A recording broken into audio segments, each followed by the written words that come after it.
Vous voulez partir sans partie? Donc on va commencer avec la première table ronde, donc avec un sujet qui est quand même assez vaste, donc lutte contre les abus, pratiques préventives, solutions techniques à base d'IA et nouvelles mesures des registres. Donc en fait on a essayé de un peu séparer des thèmes au niveau de cet intitulé. Donc on va voir dans un premier temps quels sont ces abus, on va en voir les mesures après, quelles sont les pratiques préventives et notamment avec les surveillances. On verra aussi quelles sont les solutions techniques à base d'IA qui sont déjà existantes au niveau des registres et en cours de préparation également.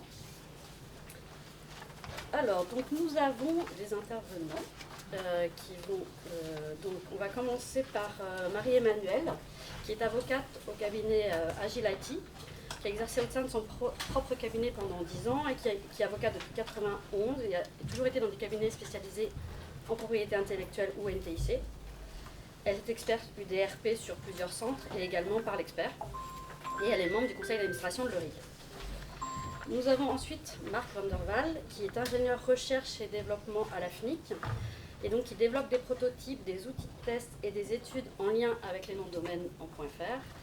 Il met au point des méthodes et des outils pour lutter contre les abus, donc ce qui nous intéresse particulièrement ce matin. Il étudie aussi l'adoption de mécanismes d'authentification des courriers électroniques. Donc SPF, DKIM, des marques, je ne sais pas si je prononce bien, et il anime des formations à ce sujet. Après, nous avons également Eric Lantonnet, qui est CEO fondateur de DGS Monaco, Digital Group Services, qui est un bureau d'enregistrement notamment. Et il a toujours travaillé en fait, dans différents bureaux d'enregistrement depuis 27 ans, notamment il a été directeur général de Nembe. Il est membre du conseil d'administration de la FNIC en tant que représentant des bureaux d'enregistrement justement. Et nous avons Jean-Christophe Vigne, qui est CEO d'IP Metro, qui propose principalement de la surveillance par des juristes pour des juristes. C'est un juriste spécialisé en propriété intellectuelle sur Internet depuis plus de 25 ans. Il a eu des fonctions notamment de directeur juridique au sein de registres, CCTLD et New GTLD notamment en 2012, et au sein de Registrar. Il a été également entrepreneur et a fondé Open Registry, justement une solution de registre sur les points marques en 2012. Et à ce moment-là, j'ai collaboré d'ailleurs avec lui sur cette aventure très intéressante. C'est également un conseiller pour la cour d'arbitrage tchèque qui travaille sur l'ADR.U et l'UDRP. Moi, je suis Eugénie Chaumont, je suis conseil en propriété industrielle. J'ai fondé mon propre cabinet spécialisé en problématiques Internet il y a 5 ans. Je travaille principalement en fait, avec des cabinets d'avocats de CPI ou des prestataires techniques au sens large, c'est-à-dire registrars, mais pas que. Je suis également arbitre comme Marie-Emmanuelle sur les URS, les parle experts et bientôt les UDRP. Alors, maintenant, nous allons commencer donc par en fait, vous parler de quels sont les abus que l'on peut constater, pas seulement au niveau des noms de domaine. Donc c'est Marie-Emmanuelle. Là, c'est Marie-Emmanuelle qui va vous présenter cela. Oh, voilà. Bonjour à tous. Écoutez, je suis ravie d'être ici. Je crois que c'est mon 9e NDD Camp.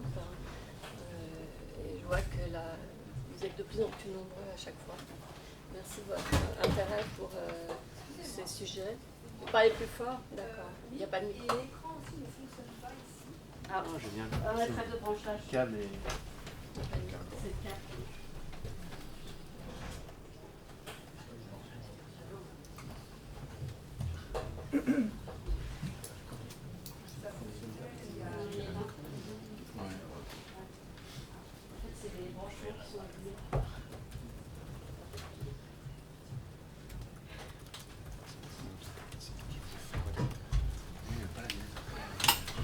Chatouiller le câble, c'est vrai. C'est une catastrophe.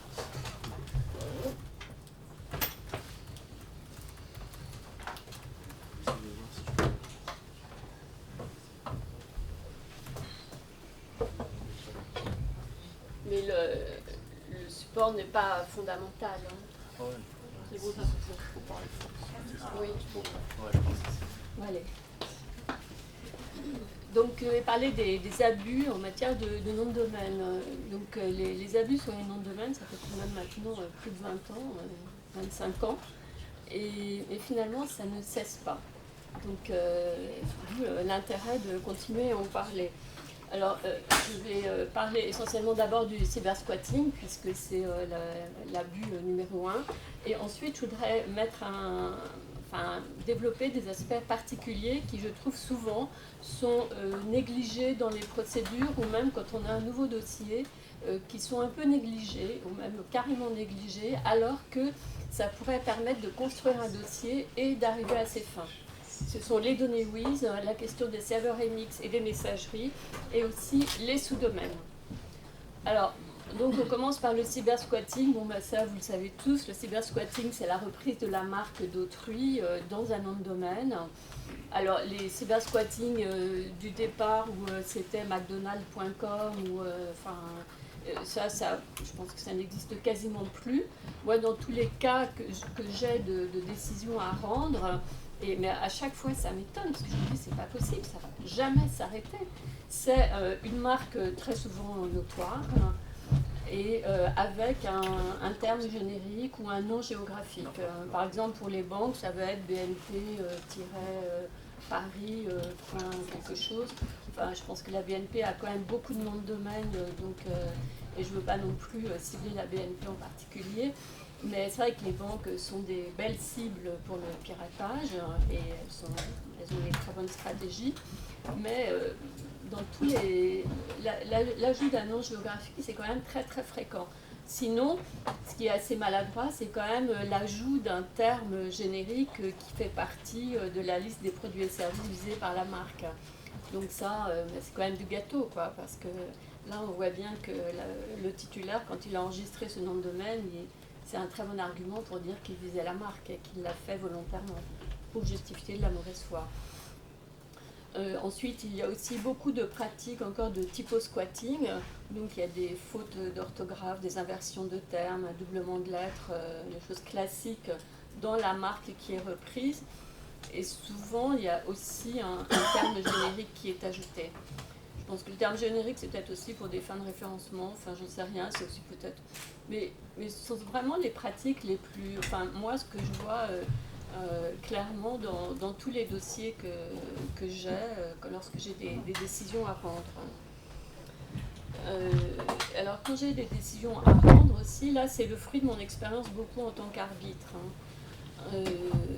Les données WIS, c'est tout un sujet, c'est tout un programme. On ne va pas l'aborder par contre aujourd'hui trop dans le détail, parce que tu as déjà fait la moitié de ton temps là, Marie.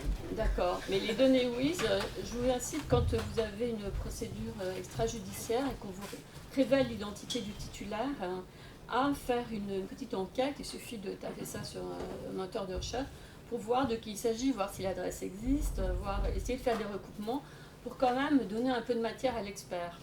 Parce que je trouve que dans les procédures IDRP, souvent les plaintes sont quand même un peu légères. Et en tant qu'expert, moi je veux bien travailler, mais je veux bien aussi que celui qui dépose la plainte travaille. Rien que par simple respect pour l'expert et pour la procédure, pour que la procédure ait une raison d'être et soit respectable et respectée. Par exemple, tout simplement, donner un certificat d'enregistrement de la marque à jour. Si la marque a été renouvelée, donner le certificat de renouvellement. Si le titulaire de la marque a changé d'adresse ou a changé de forme sociale, justifier de l'historique du titulaire, c'est quand même le b.a.-ba. Devant un tribunal, ces éléments seraient requis par le juge, donc je ne vois pas pourquoi dans le cas d'une procédure extrajudiciaire, ce ne serait pas le cas. Ensuite, bien entendu, les données, oui, c'est souvent des données fantaisistes. Ensuite, il y a un autre aspect qui souvent, je pense, est négligé, c'est l'existence de serveurs MX. Parce que quand il y a un nom de domaine problématique, on regarde tout de suite s'il y a un site, et parfois, s'il n'y a pas de site, on se dit, bon, il n'y a pas de problème. Mais ce qui peut être beaucoup plus dangereux que le site, c'est une messagerie. Une messagerie qui sera utilisée, bien entendu, pour des spams, pour du phishing, pour des mails malveillants, pour des escroqueries. Donc il faut absolument, dès qu'on a un dossier, faire une recherche pour savoir s'il y a un serveur MX. Alors je sais bien ce n'est pas une sécurité à 100%, ce n'est pas une donnée à 100% fiable, mais dans une procédure, dire qu'il y a un serveur MX, c'est vraiment un élément extrêmement intéressant. Et moi, en tant qu'expert, je m'en empare à chaque fois pour dire qu'il y a danger et qu'on ne peut pas tolérer ça. Il faut savoir aussi, mais ça je pense que vous le savez tous, que c'est d'autant plus important de surveiller l'existence de serveurs MX, c'est que souvent l'envoi d'un mail qui a vraiment l'apparence d'un mail officiel, parce que le pavé de signature est un pavé qui reprend la marque, qui reprend le nom du gérant, qui reprend les adresses mail, enfin c'est extrêmement bien fait, et que ces mails peuvent contenir des logiciels malveillants quand vous répondez. Et cette technique est très souvent utilisée pour rentrer dans le système de l'entreprise cible. Donc c'est la porte ouverte aux pires pratiques très graves pour le système de l'entreprise. Enfin, les sous-domaines, je pense qu'ici tout le monde sait ce que c'est, mais il ne faut pas oublier qu'un sous-domaine, il est créé à partir d'un nom de domaine. Donc, tout sous-domaine, c'est-à-dire, je ne sais pas, par exemple ici, paris.nddcamp.fr sera le sous-domaine de nddcamp.fr. On sait bien qu'un nom de domaine ne peut pas être enregistré en comprenant un point. Et dans ce cas-là, quel est le nom de domaine qu'il faut mettre en cause? C'est le nom de domaine nddcamp.fr, puisque ce sous-domaine aura été bien entendu créé avec l'accord du titulaire du nom de domaine nddcamp.fr. Donc si nddcamp.fr avait fait, je ne sais pas, je vais dire quelque chose de ridicule, parce que je sais que la marque est là et que c'est tellement grossier que mais rolex.nddcamp.fr, c'est évident qu'il faudra attaquer nddcamp.fr pour avoir intégré la marque sans l'accord du titulaire. Je sais bien qu'NDDCamp ne fera jamais ce genre de fantaisie pas tout à fait correcte. Voilà, c'est pour ça que je prends cet exemple. Mais écoutez, voilà, je pense que mon temps de parole est épuisé. Donc, Merci Marie-Emmanuelle. En fait, on va voir maintenant justement comment on détecte ces abus, notamment avec en fait les surveillances. Et Jean-Christophe va vous en parler.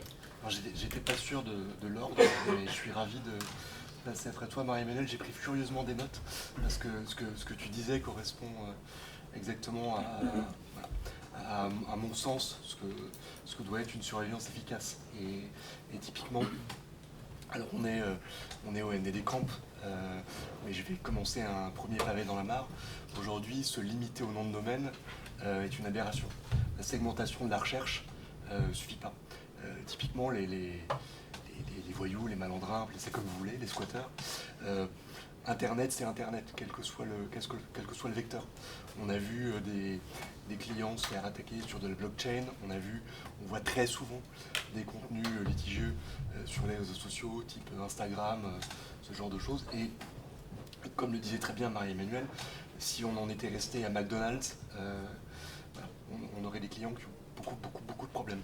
Donc la première étape, c'est un peu d'évangélisation en disant ne restez pas focalisés sur un vecteur, parce que malheureusement, les squatteurs sont en avance de phase. Le deuxième sujet, tu parlais, Marie-Emmanuelle, et c'est extrêmement important, des noms de domaine de troisième niveau. Il faut vraiment y être attentif.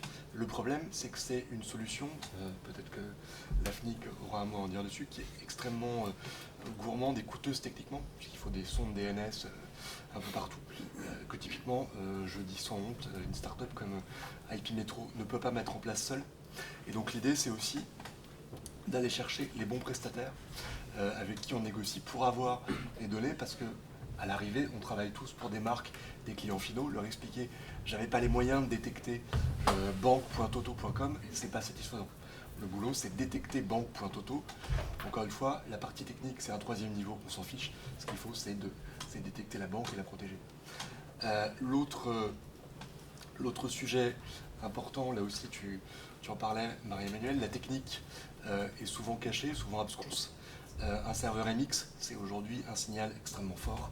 On parle de fraude au président, on parle de ce genre de choses. Typiquement, une solution de veille, elles le font à peu près toutes, mais va mettre ça en avant.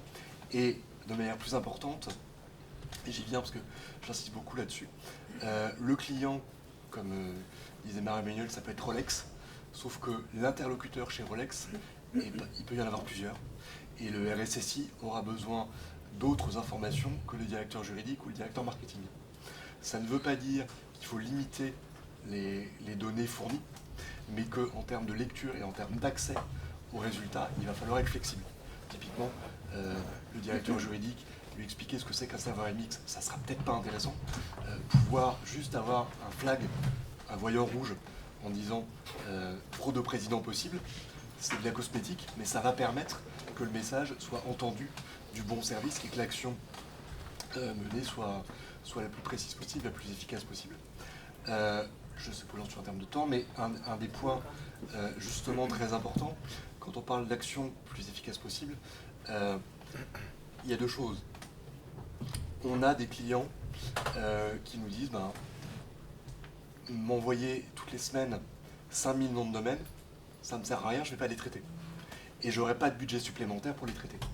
Donc en fait, vous me noyez, et dans les 5000, je vais perdre les 50 qui sont extrêmement urgents et qui nécessitent vraiment mon action.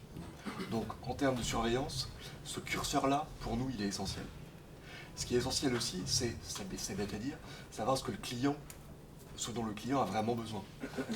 Encore une fois, pour reprendre l'exemple de Rolex, une Rolex à 100 €, c'est du squatting, c'est de la contrefaçon, c'est tout ce qu'on veut, mais c'est pas sur les radars de Rolex parce que le bon sens prévaut et qu'aujourd'hui, une Rolex à 100 €, on va la laisser dormir parce qu'on a un budget, on a des actions limitées et donc on va au contraire s'attaquer à une Rolex à 8000 € parce que là on est dans un créneau accessible.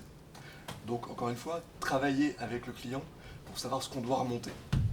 Travailler avec le client pour savoir ce qu'il va faire des données. On travaille avec un client américain extrêmement connu, organisateur de conférences en ligne. On a eu 1 mois de travail pour voir avec eux ce qu'on devait leur remonter. Parce que par exemple, ah non mais ça c'est du contenu qu'on ne contrôle pas, mais comme ils disent du bien de nous, on ne veut pas les taper. Donc supprimer, occulter ce bruit-là, c'est essentiel pour eux. Et on travaille par degré pour à la fin affiner et avoir le moins de bruit possible. Ça, c'est pour le retour d'information. Après, on pouvait expliquer partout que tel nom de domaine, tel contenu réseaux sociaux est dangereux. Si vous laissez le client avec une feuille Excel, pour moi, vous avez fait que la moitié du boulot. Aujourd'hui, les solutions de monitoring, et la mienne évidemment, mais beaucoup d'autres, travaillent avec des juristes ou en collaboration avec des prestataires comme Marie-Emmanuelle et Eugénie, pour justement aller à l'étape suivante. Juste montrer un risque, ça change tellement. Les vecteurs, c'est du jour au lendemain. Un nom de domaine va être actif entre 9h et 10h du matin, quand vous n'avez pas pris votre premier café, pour que l'email ait le meilleur impact possible. Désactiver le lendemain. Si vous réagissez en fin de semaine, c'est perdu, c'est plus la peine. Donc, quand on présente des résultats, présenter aussi, faire du conseil, présenter l'action la plus susceptible de donner des résultats et mettre en contact avec des prestataires en disant là, c'est un take-down, il va falloir écrire à l'hébergeur, la lettre, elle devrait être comme ça, et je peux vous envoyer directement et envoyer, c'est ce que disait Marie-Emmanuelle, un dossier très complet avec la marque, avec les copies d'écran, avec tout ce qui manque en général, ce qui manque parfois, dans les bonnes décisions UDRP. Là, on a fait notre travail parce que justement, on fait de la recherche active qui va permettre de faire cesser, autant que possible, bien sûr, le trouble. Et juste une petite question, parce qu'on va parler après des solutions IA sur les registres. Est-ce que vous utilisez l'IA justement pour faire ce tri ou pas, ou est-ce que c'est prévu? Aujourd'hui, le moins possible. Je suis vieux. C'est ça la raison, d'accord. C'est une partie de la raison. Je considère justement, quand on parle de filtrage, notre filtrage, pour parler de nous directement pour le coup, notre filtrage n'est pas destructif, jamais. On cache les choses, on les met à un autre niveau, mais on considère que le client va pouvoir y revenir et pouvoir augmenter le cercle, c'est des cercles concentriques, et pouvoir regarder si par hasard, dans ce qu'on a occulté la semaine dernière, il n'y avait pas un truc intéressant. Aujourd'hui, moi, l'IA, elle travaille très bien, mais c'est une boîte noire. Je ne peux pas dire à mon client, et c'est pas satisfaisant, de me dire c'est l'IA qui a fait le tri. Aujourd'hui, je le refuse. Donc, j'utilise l'IA à titre personnel, je trouve ça absolument bluffant. Je suis, tu l'as rappelé, entrepreneur et très technophile. Je code à mes heures perdues, mais dans l'offre IP Métro, qui est une offre d'assurance, moi, dire je ne sais pas comment je suis arrivé à ce résultat, aujourd'hui, ça me pose un problème. Et ça me permet de reboucler sur un point que je n'ai pas évoqué. On parlait des noms de domaine. Pourquoi est-ce qu'on a une approche holistique? C'est qu'aujourd'hui, le nom de domaine le plus dangereux est celui qui est le plus inoffensif. J'en avais déjà parlé l'an dernier, mais ça ne s'est pas arrêté, donc je le redis. On a aujourd'hui, et ça, l'IA nous a aidé là-dessus par exemple, on a un modèle qui est, allez tu me regardes, j'en profite, stéphanebortmeyer.fr, ça a l'air inoffensif. Si on va sur le site, on découvre un décalque d'un site de e-commerce avec plateforme de paiement, avec les marques, avec les produits. C'est du phishing parfait. Mais on va voir, tartempion darjeeling.stéphanebortmeyer.fr, on va pas faire attention à la suite du nom de domaine. On y va, c'est Darjeeling, on va acheter et c'est du phishing complet. Il n'est pas possible de trouver stéphanebortmeyer.fr en cherchant Darjeeling, sauf à faire du 3e niveau, mais voilà, l'idée c'est le nom de domaine en lui-même ne suffit plus et c'est pour ça aussi qu'on travaille avec des indexeurs, pas Google, parce que malheureusement, là encore, quand c'est Google, les squatteurs s'en prémunissent et savent échapper au référencement Google. On travaille avec des plus petits référenceurs pour trouver dans les homepages, je vais les citer, c'est les partenaires, les DomainsBot, pour trouver dans les homepages le contenu litigieux qu'on ne trouverait pas à travers le nom de domaine. Et là, pour te répondre, Eugénie, l'IA nous a permis, on a fait une recherche, prénom plus nom.fr, donc ça permet de dégrossir le truc, et ensuite, qu'est-ce qu'on a derrière ces noms? Il est bien évident que la page personnelle de Stéphane ne m'intéresse pas aussi passionnante soit-elle, mais en revanche, si on a de la lingerie, là je veux regarder parce que c'est un client. Non, mais de toute manière, c'est en pleine... on a toujours des nouvelles choses qui arrivent. Enfin, moi, j'ai encore des cas maintenant où j'ai pas la même chose sur l'ordinateur que sur le téléphone. Donc, les clients, ils font « Ah, il y a un truc », et puis après, ils regardent sur l'ordinateur « Ah, bah non, il n'y a rien ». Eh bien, attendez, on va vérifier les deux déjà. Parce que, effectivement, ils sont plus malins. Ils trouvent toujours des nouvelles choses. C'est ce que disait Marie-Mélène, je veux insister là-dessus, c'est pas parce que le site web n'existe pas que la marque n'est pas attaquée par un... C'est clair. Souvent, c'est pire. On va parler maintenant en fait des solutions IA qui sont en place ou en cours de préparation au niveau des registres, notamment belges, des Pays-Bas et pardon. Juste, on en a parlé avant et je crois qu'on l'a pas rappelé. Si vous avez des questions au fil de l'eau, comme on balance beaucoup d'informations, si vous avez des questions, vous pouvez les poser maintenant, parce que c'est pas toujours facile d'attendre la fin, mais voilà. Windows c'est verrouillé, mais... Ah.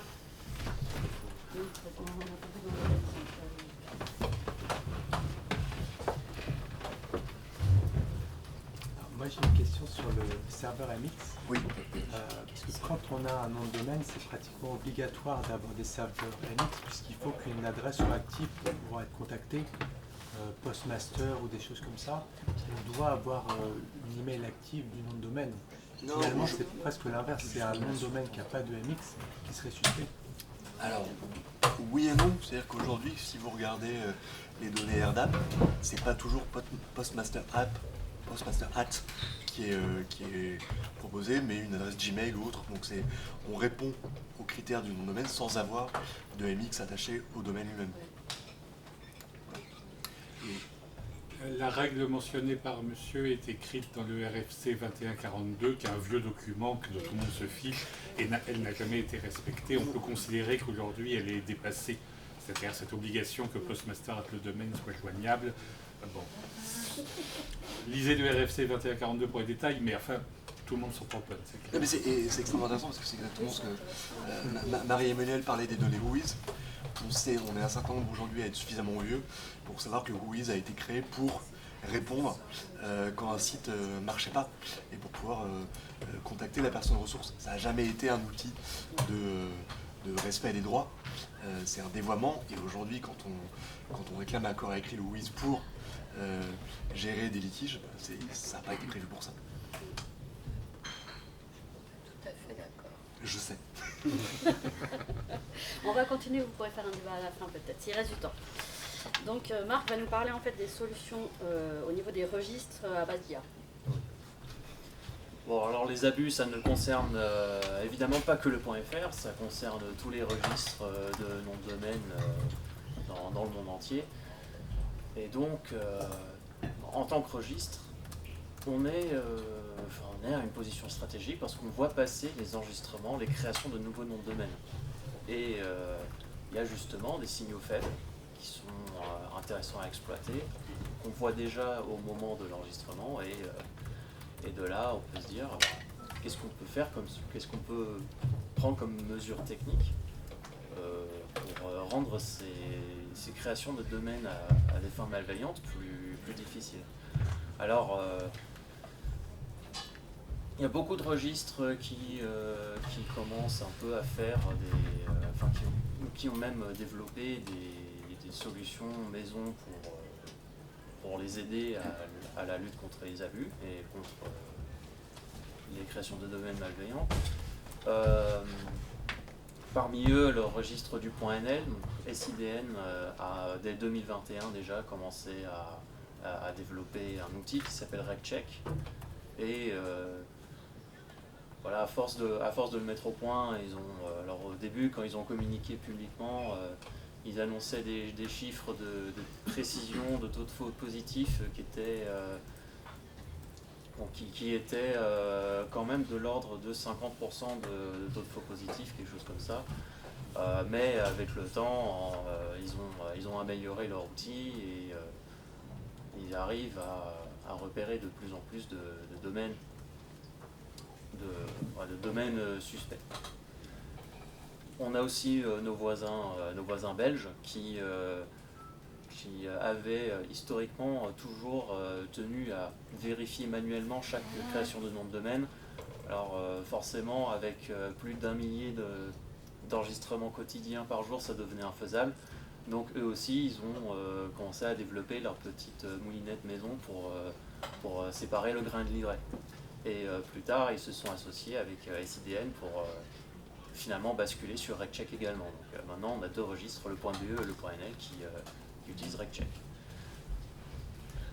À la FNIC, nous aussi, on utilise un ensemble d'outils, soit déjà en production en interne, d'autres qui sont en cours de développement pour repérer des enregistrements suspects.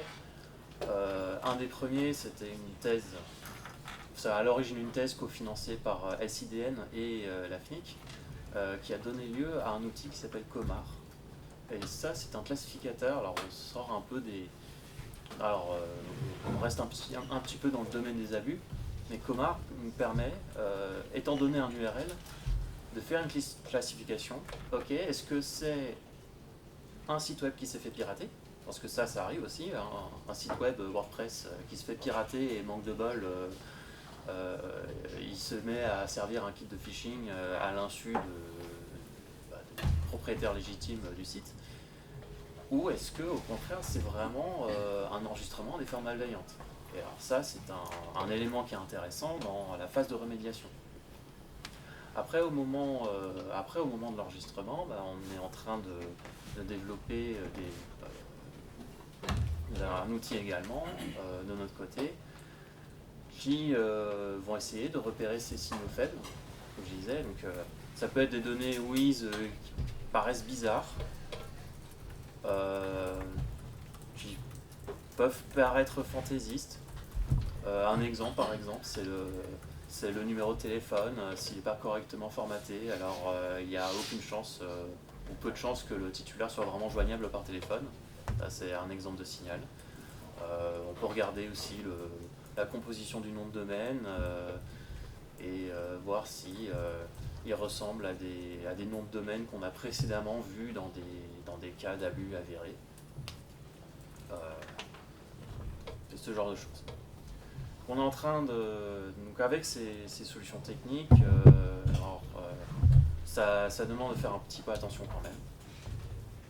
Parce que il y a des éléments dans les données d'enregistrement qu'on s'interdit de regarder. Parce que si on le fait, on pourrait donner une machine qui pourrait faire des discriminations. Un élément qu'on s'interdit de regarder, par exemple, c'est le nom du titulaire. On ne va pas s'amuser à regarder, par exemple, la distribution des lettres ou la proportion de voyelles dans le nom, parce que j'en connais qui ont essayé de le faire. Ça a donné des résultats pas forcément souhaitables. Ça veut dire quoi? Qu'il peut y avoir des nationalités qui ressortent alors que c'est pas forcément pour ça que c'est... Ouais, oui, par exemple, c'est... alors, en fait, l'intention, c'est, on essaye de repérer les gens qui juste tapent des lettres au hasard sur le clavier, et donc il n'y a peut-être pas beaucoup de voyelles, sauf qu'en fait, si on dit il y a des nationalités où effectivement il y a des noms de famille où il y a moins de voyelles que dans d'autres langues. Voilà, de manière générale, à la FNIC, on vise 5 points, en fait. 5 objectifs. C'est d'abord une précision élevée. Donc on ne veut pas surcharger nos collègues du juridique avec plein de faux positifs. Ça leur ferait juste perdre du temps. Le compromis à faire, c'est en fait, si on veut une précision élevée, forcément ça nous fait aussi rater des cas... Enfin, ça nous fera rater des cas d'abus avérés. Mais au moins on attrape ce qui est plus facile à attraper. On veut un résultat explicable, parce que au sens du RGPD, on pourrait se demander si on commence à filtrer des créations de noms de domaine, et en regardant notamment les informations titulaires, est-ce que c'est une décision individuelle automatisée? Si c'est le cas, on veut pouvoir expliquer au titulaire que voilà, le nom de domaine il nous a paru bizarre parce que voilà. On veut une décision rapide, on veut pas que ça prenne trop de temps pour déterminer si un nom de domaine est valable ou pas, est suspect ou pas, parce qu'on en a quand même 2000 par jour, des créations de nom de domaine. Et puis aussi, un autre point très important, c'est qu'il faut que ça puisse tourner en local. C'est-à-dire, si on dépend de bases de données externes, comme par exemple les bases de données d'adresses postales bien formées, il faut qu'on puisse récupérer ces données nous-mêmes, et que ça puisse se tourner chez nous. Il n'y a absolument pas question qu'on envoie des données du titulaire à un serveur tiers. Voilà, du point de vue du RGPD, ce serait pas souhaitable. Donc voilà. Donc au niveau de la FNIC, c'est plus en cours de préparation que actuellement en cours d'usage. Voilà, donc en fait là on a quelques prototypes qui sont en cours qui sont en phase de test là même à l'heure actuelle, et qui donnent des résultats plutôt prometteurs, qui seraient en passe d'enrichir notre arsenal d'outils de détection. Donc vous pourriez mettre en place en 2026 par exemple?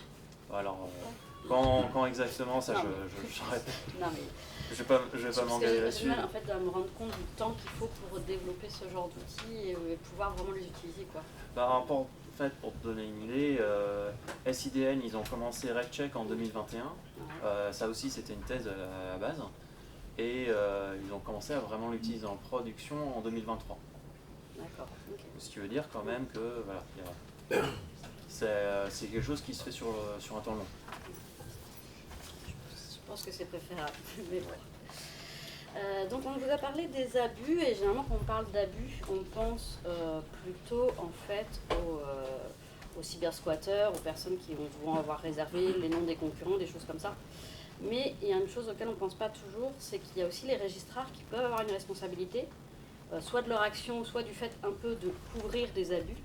Et donc c'est Éric Lantonnet qui va vous parler un peu de cette question des abus, notamment sur les registrars par rapport à l'ICAP.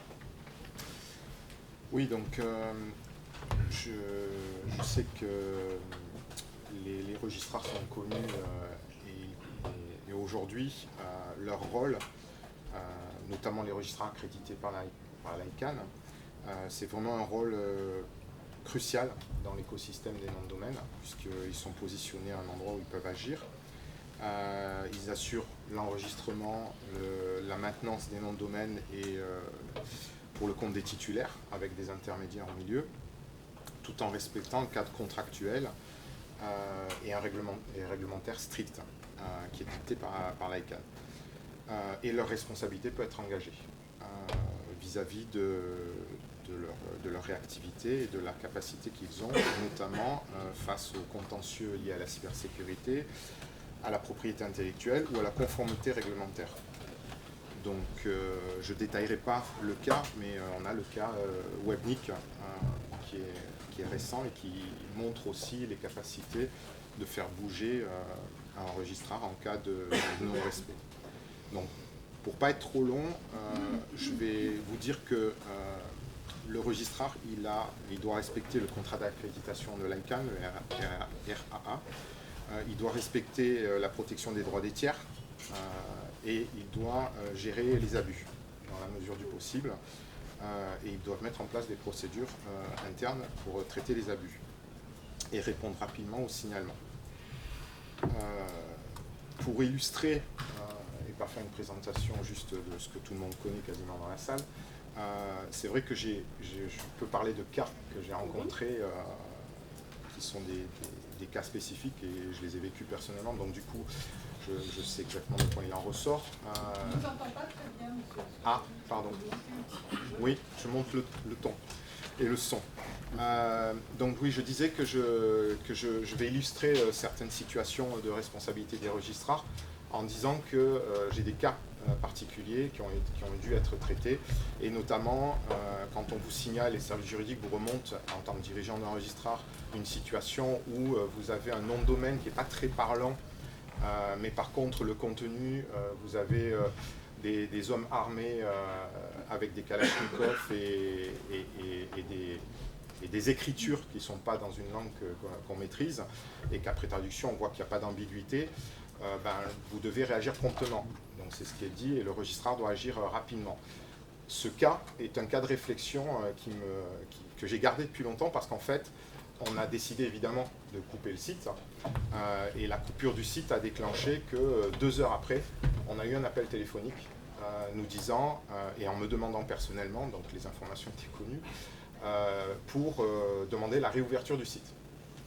Donc c'est un cas un peu spécial, mais là le registrar doit prendre ses responsabilités et dire qu'est-ce que je dois faire. Et quand vous avez au téléphone quelqu'un qui vous dit nous sommes sur une grosse enquête et on est en train de finir l'enquête, mais par contre la coupure du site et la coupure des communications avec ces gens-là nous interdit de finir l'enquête, est-ce que vous pouvez réouvrir le site de façon à ce qu'on puisse terminer l'enquête. Donc voilà, donc c'est des cas où la responsabilité peut être engagée, on a agi promptement, et en même temps on nous dit qu'il serait préférable de faire autrement pour le bien de la communauté.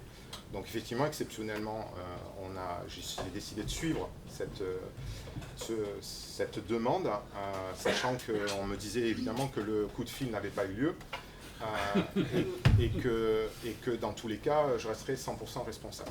Donc la décision de réouvrir, c'est de dire dans les 24 heures, s'il vous plaît, on va être capable de finir l'enquête. L'enquête a été terminée et on a coupé le site à heure précise 24 heures plus tard, et ils ont réussi, et ils nous en ont remercié, comme quoi ils ont terminé l'enquête et ils ont réussi à loger les personnes en question. Donc voilà, c'est pour illustrer le propos sur la responsabilité qui n'est pas aussi simple que ça. Donc le registrar peut être mis en cause. Ils sont de plus en plus mis en cause, on est d'accord? Oui, c'est ce que je vais enchaîner en disant effectivement qu'ils sont de plus en plus mis en cause, parce qu'ils sont scrutés aujourd'hui par l'ICANN et ils sont surveillés. Et donc, je dirais que la plupart des gens que je croise autour de moi et qui sont registrars aujourd'hui, et des plus ou moins gros, peu importe, hein, mais en l'occurrence, c'est relativement respecté. C'est des cas exceptionnels où les gens pensent à plus faire du business qu'à rendre service à la communauté et à l'enregistrement de noms dans de bonnes conditions. Donc c'est vrai que j'ai tendance à croiser que des gens bien. Mais je suis sur un marché local et je n'ai pas la vision des gens qui abusent. Pourtant, on les voit passer et vous les gérez tous les jours. Donc c'est les registrars qui ne répondent pas devraient être mis en cause, et le sont aujourd'hui, puisqu'ils doivent respecter les règles, le respect contractuel de l'ICANN. Ils ont une responsabilité civile aussi, hein. Selon les juridictions, un registrar peut être poursuivi pour complicité d'atteinte aux droits de propriété intellectuelle, négligence dans la gestion des abus, et c'est toujours un souci de gérer. Je ne sais pas où j'en suis au niveau du temps, ça va? Ça va encore. Et donc, l'idée, c'est de se dire que le registrar doit être contacté, doit pouvoir être contacté. Maintenant, suivant les volumes, il est évident qu'on ne peut pas répondre à toutes les demandes.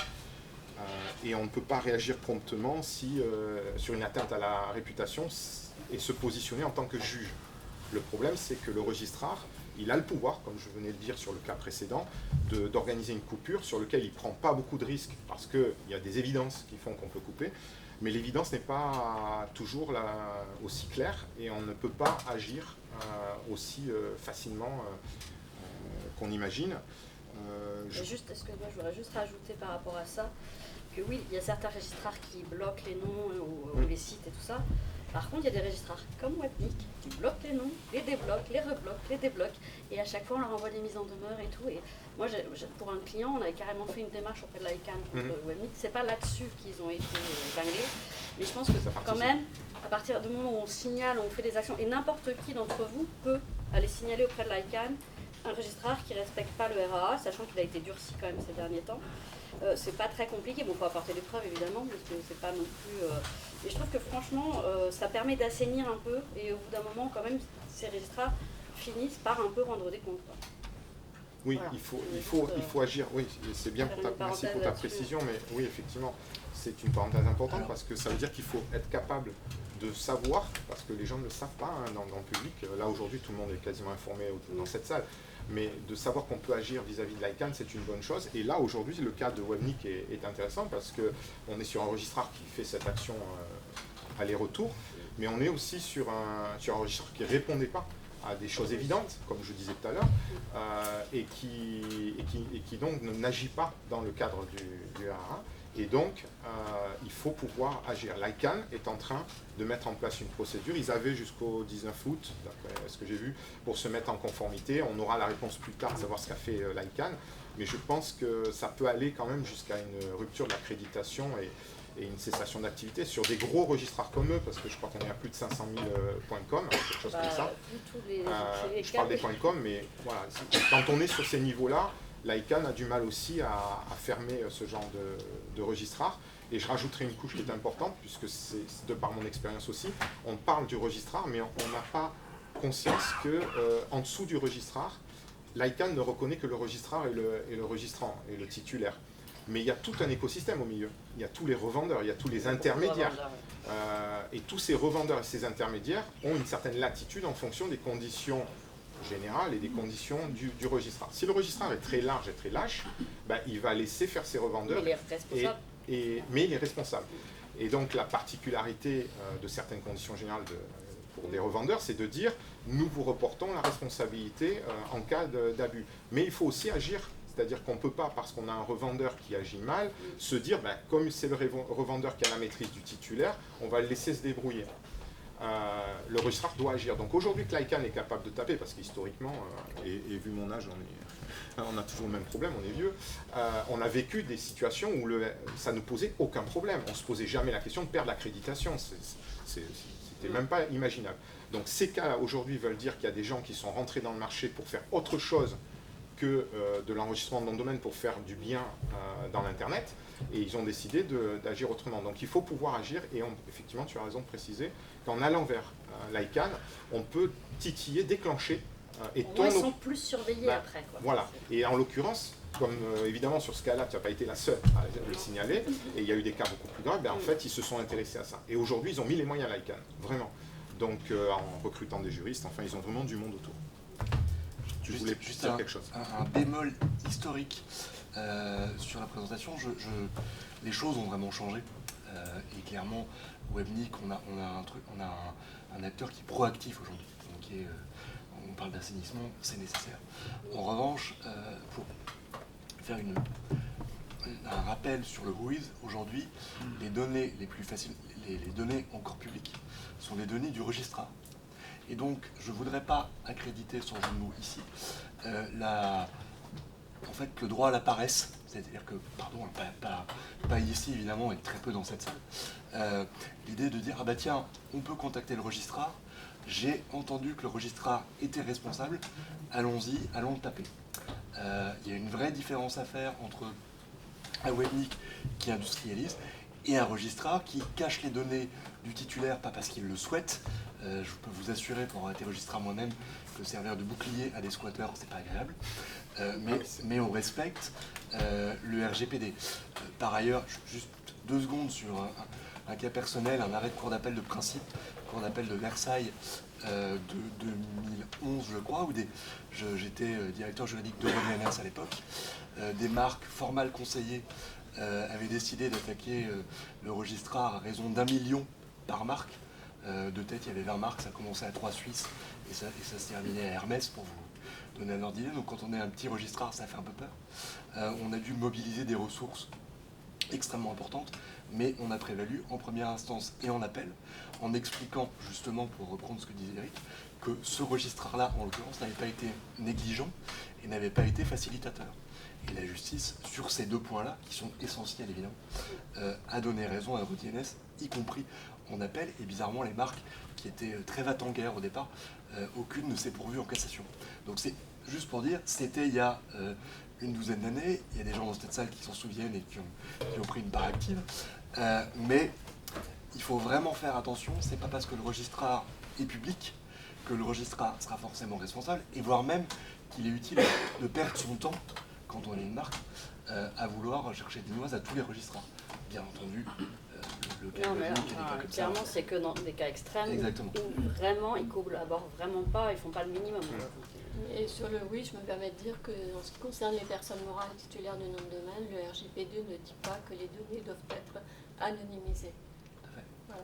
Ce qui est de fait la situation actuelle, mais le RGPD n'impose pas. Et d'ailleurs, le .fr divulgue les données des personnes morales titulaires de nom de domaine.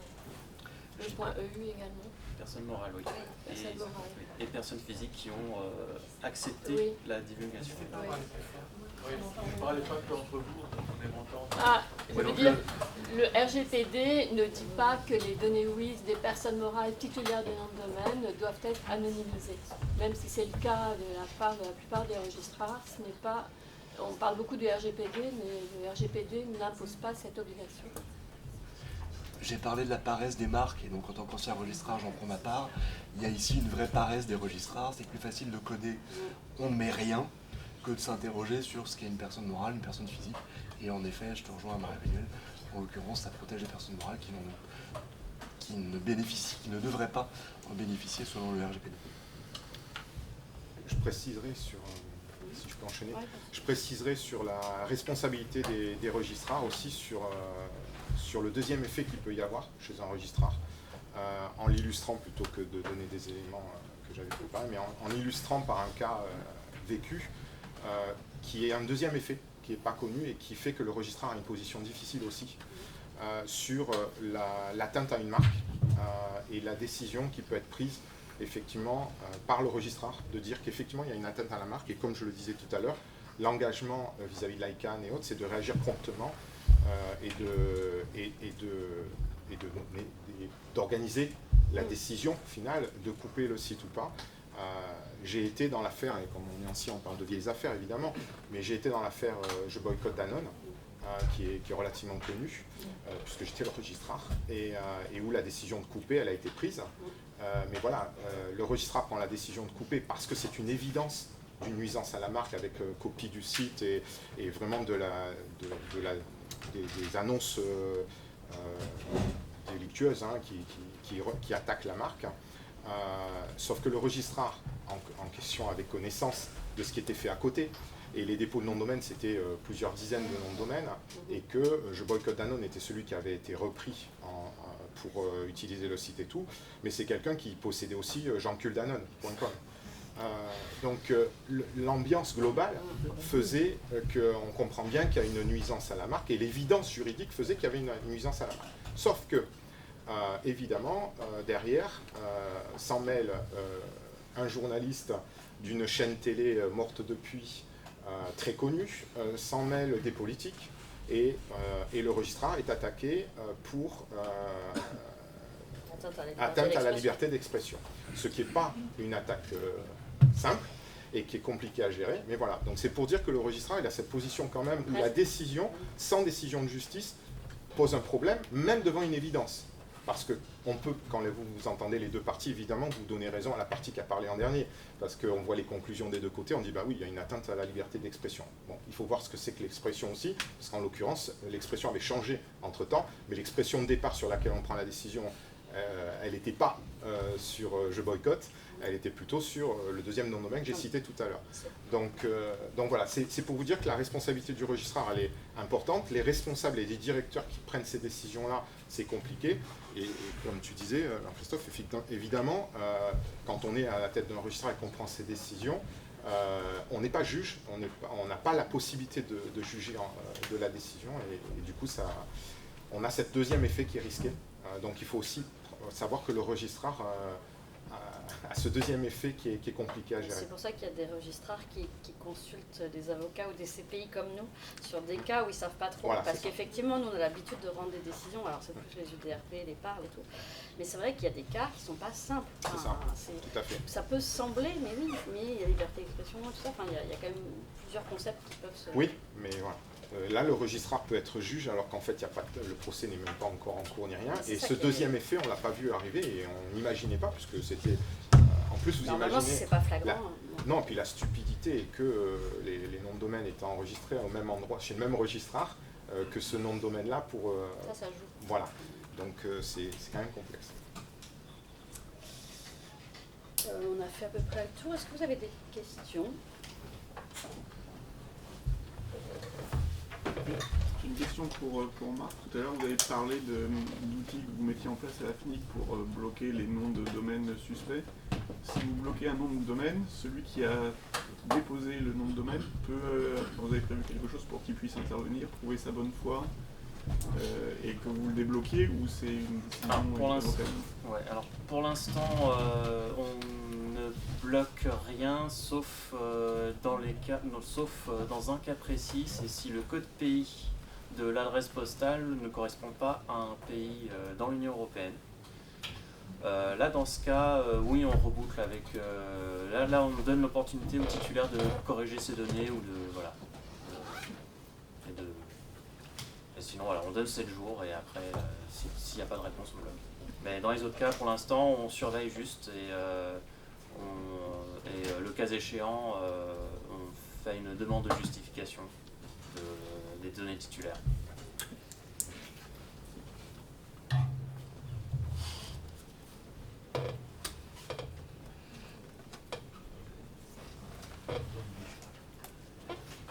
Pas d'autres questions?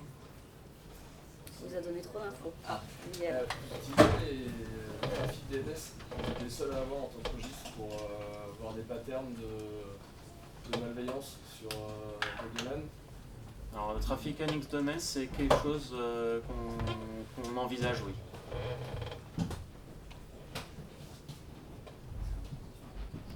Est-ce que tu sais si c'est mis en place d'ailleurs aujourd'hui?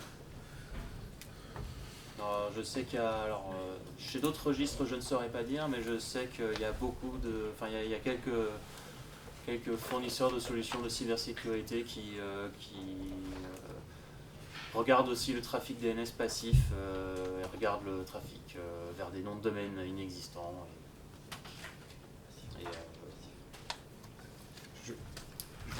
Je préciserai juste, et merci Gaël pour la question. Donc du coup, il faut savoir quand je parle au nom de la FNIC quelque part, mais on a quand même lancé beaucoup de dossiers et notamment les bureaux d'enregistrement qui sont dans la salle doivent impérativement réagir sur ce sujet parce que on a toujours été preneur de plein de bonnes idées là-dedans et effectivement le registre a une position qui permet d'identifier plein de choses. Voilà. Donc il ne faut pas hésiter à venir, je fais un peu de publicité pour la FNIC, mais il ne faut pas hésiter à venir sur les forums et notamment dans les discussions. Vous avez un C-Cube dans pas longtemps où on va tous se réunir. N'hésitez pas à poser vos questions parce qu'on a peu de questions en avance et l'avantage de poser ces questions avant le meeting, c'est de pouvoir faire répondre la FNIC. Et ça a un avantage. C-Cube, oui. Explique. Oui, c'est le comité de concertation, pardon. Ouais, t'as raison. Le comité de concertation AFNIC, utilisateurs et bureaux d'enregistrement. Donc, ce qui permet de consulter le marché, utilisateurs et bureaux d'enregistrement, pour poser les questions à l'AFNIC et que l'AFNIC puisse apporter des réponses, voire des évolutions. Et il y a eu beaucoup d'évolutions sur ce cas. C'est pour ça, et Gaël, tu es très présent, donc il n'y a pas de souci avec ça sur les questions que tu poses, mais j'invite les autres à poser ces questions et à venir nous solliciter, puisque vous pouvez le faire au travers des représentants parce que vous avez des représentants utilisateurs et des représentants bureaux d'enregistrement, il faut impérativement aller poser ces questions avec ce que vous venez d'entendre, et notamment les évolutions qu'est en train de faire Marc. On peut les faire bouger, c'est-à-dire que les instructions elles vont descendre par rapport au marché. Donc pour que Marc puisse faire un travail complet et exhaustif, vous pouvez très bien venir rajouter des couches, et par votre expérience, ça va apporter des solutions qui seront beaucoup plus pertinentes à la sortie. Et la FNIC est vraiment, vraiment friand de ce genre d'informations. Donc s'il vous plaît, venez regarder partout, contactez-nous. Vous avez des représentants, moi je suis représentant des bureaux d'enregistrement, vous avez Sébastien qui l'est aussi, vous avez je le vois là-bas, vous avez des représentants des utilisateurs aussi, j'ai vu Nicolas n'est pas là. Mais bon, sinon vous nous adressez à nous et on leur passera le relais. Mais n'hésitez pas sur ces sujets-là qui sont très importants à venir rajouter une couche ou donner votre savoir-faire et votre expérience personnelle. Merci. Quelqu'un va rajouter quelque chose? Il y a 5 minutes. Est-ce que, alors peut-être pour Eugénie ou Marie-Emmanuelle, est-ce que vous auriez des conseils à donner aux domaineurs pour ne pas franchir la ligne jaune, rouge, orange? Moi j'ai eu des domaineurs comme clients, j'en ai pas actuellement, mais pourtant moi ça me dérange pas. Mais quand j'ai fait l'audit de leur portefeuille, dedans ils avaient un trésor public mal orthographié, et déjà je leur ai dit mais alors celui-là vous me l'enlevez tout de suite. Parce que si tout le reste est à peu près clean, là celui-là, enfin à peu près clean, c'est-à-dire se rapproche pas trop des marques, en tout cas c'est pas très évident.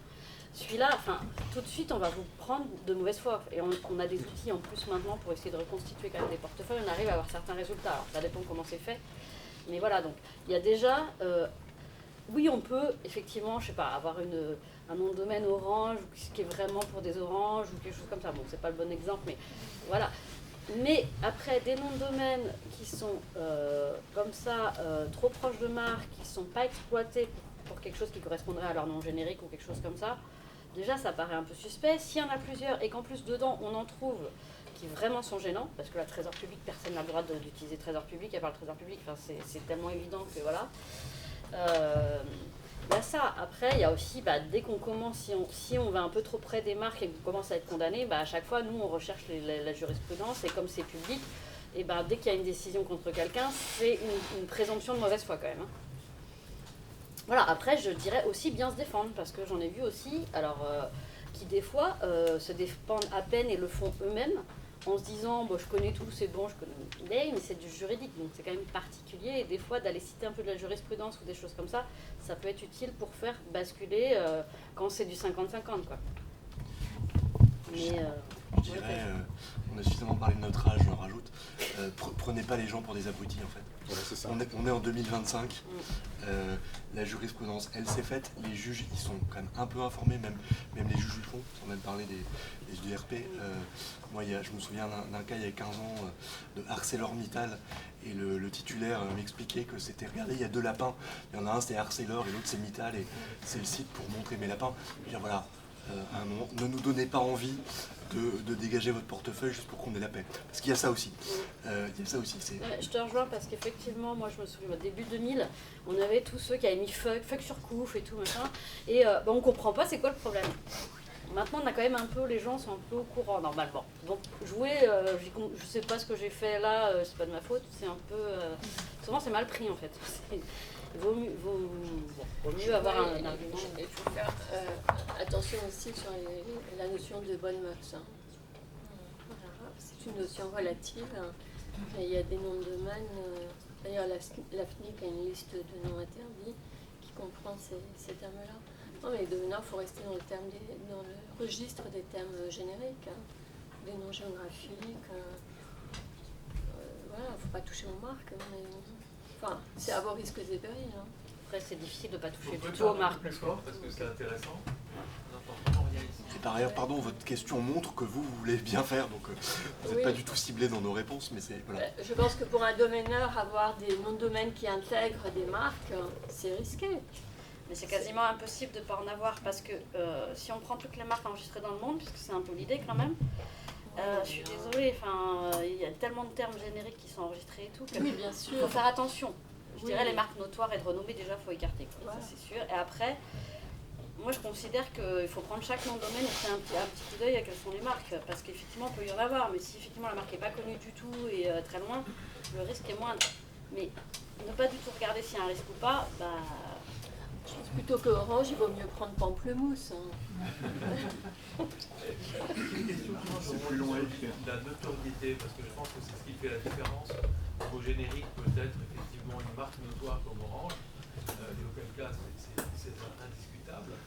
Mais il y a parfois des décisions qui sont surprenantes, avec des mots sortis de n'importe où, qui sont décidés notamment en Cyrélie comme étant des marques notoires. Et j'aimerais savoir qu'est-ce qu'on appelle une marque notoire, parce qu'en tant que domaineur, on doit effectivement ne pas empiéter les droits de quelqu'un sciemment. disons que la définition Cyrélie des marques notoires, je ne la comprends pas très bien non plus. On est d'accord.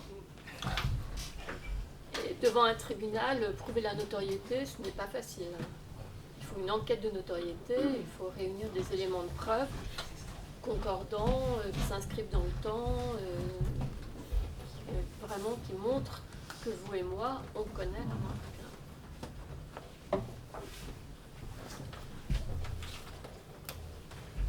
Bon, c'est parfait, on va pouvoir terminer à l'heure. Ouais. Pile 15.